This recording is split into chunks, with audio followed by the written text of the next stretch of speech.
Alright, look. Imagine that 25 years after he chipped the last piece of his David sculpture,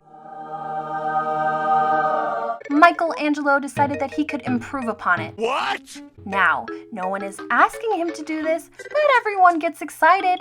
It's not every day that you get to see perfection improved. So he heads back into his shop while his fans hold their breath. Maybe he'll be leaner, taller. Maybe his eyes will look deep into your soul, and maybe he offers to slay all your enemies.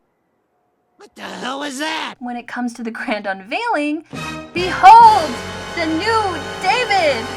Unfortunately, this new David is now a balding, croc-wearing, neck-bearded grump who follows you around the room and tells women to smile more. Worse, when you push a button on his pedestal, a MIDI sample kicks in and starts playing Baby Elephant Walk. Somehow, the improvements have gone awry. Certain questions were not asked, or else the wrong questions were asked and then answered. The Secret of Mana remake is worse than that scenario. Worse, it's real. David is still safely ensconced in his museum, perfect, naked, and no one dreams of altering him. But we can put the 1993 SNES masterpiece next to the new abomination, and well, there are things you just can't unsee, or unhear, or unplay. I had such high hopes, and I wasn't alone. The original game is a touchstone of childhood development in nearly any SNES kid. I'd bet a lot that the only negative reviews of the original that you'd find were penned by people with syphilitic dementia. What? I'm stalling, because I'm that disappointed. Okay, deep breath.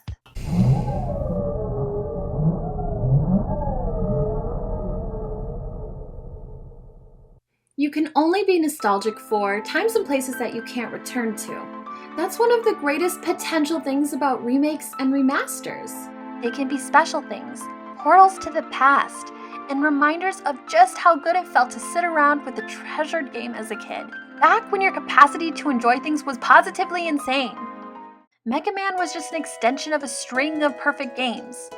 Shadow of the Colossus upgraded graphics and fixed some wonky controls. These remakes give you a shot of nostalgia for something that's actually new in some ways. I wanted to add the 2018 Secret of Mana to the list. I wanted to, but I can't. When you decide to make a remake, the justification should probably be something along the lines of, I know what would make it better, and we have the means and the ability to do so. Curses! Let's start with the good. It's the same story, which, although it's pretty standard RPG fare, it's still an irresistible one. You are tasked with putting a stop to the evil empire. They want to bring a super weapon called the Mana Fortress back into existence and use it for various calamitous acts. It's your job to put a stop to them by powering up your party, upgrading your weapons, casting spells, dungeon crawling, and so on. It had been done before, but not many games had done it with the charm of Secret of Mana. It just didn't feel or look or act like anything else on the consoles at the time. Okay, now that that one's out of the way, let me wax venomous about some of the changes. Upgrade has apparently become the new downgrade. First of all, when you start a new game, the visuals are important because they command your attention. The original SNES game has sprites. The remake has polygons. This is one area where it really does help to compare the two side by side. The early animations were more primitive than they are today, sure, but there was just limitations to what animators could do. But the animations were better.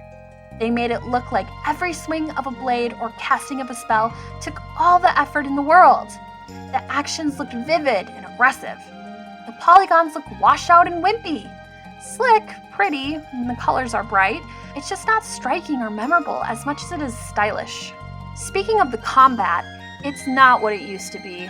It's not even close. One of the complaints about the early controllers was it was tough to get in every direction, given the cross shape of the directional pad.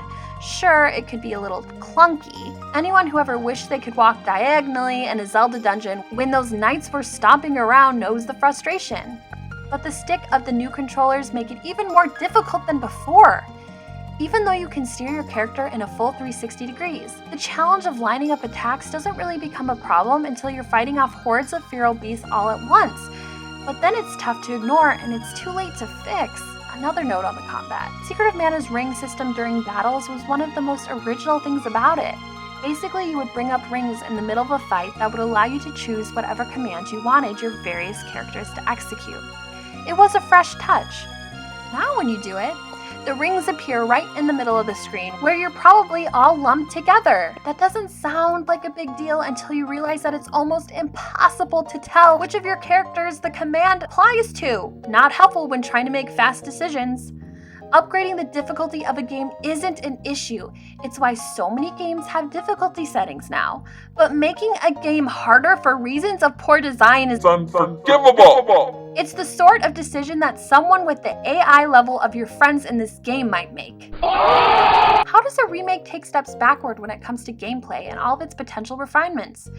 The answer is lost to the ages, known only by the conspirators at Square Enix. Perhaps they were bought off by, oh hell, no one benefits from this! What else shall we say? The introduction of some lengthy cutscenes had potential that have instead been executed in a totally unsatisfying way.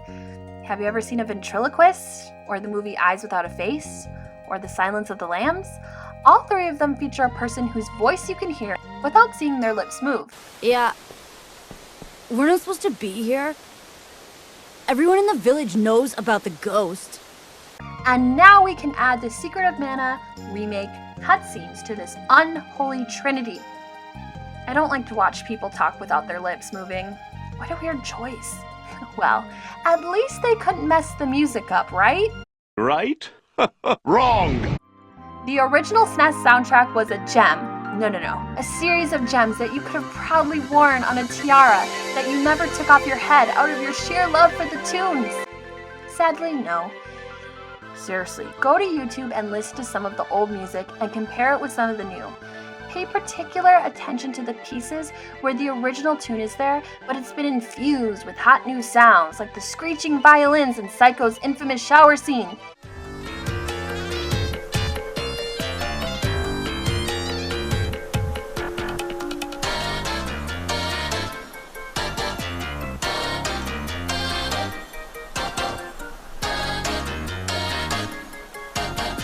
Are you sure about that? Are you sure about that? Are you sure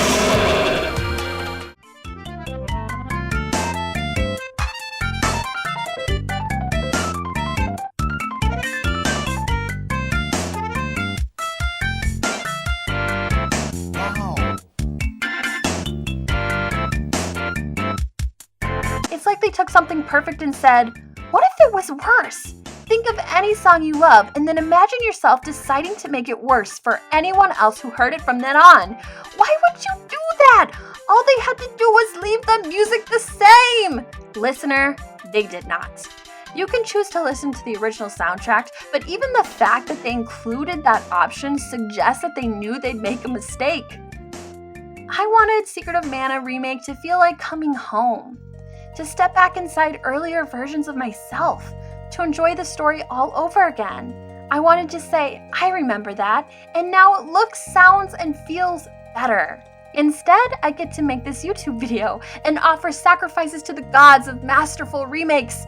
Hopefully next time they will accept my dark offering. Hey, thanks so much for watching my videos. I know I don't upload as much as I would like to, but I kind of have a life outside of this. But if you enjoyed what you watched, please subscribe, click the bell for notifications, and you can follow me on Instagram and Twitter for my random life updates. I love you guys.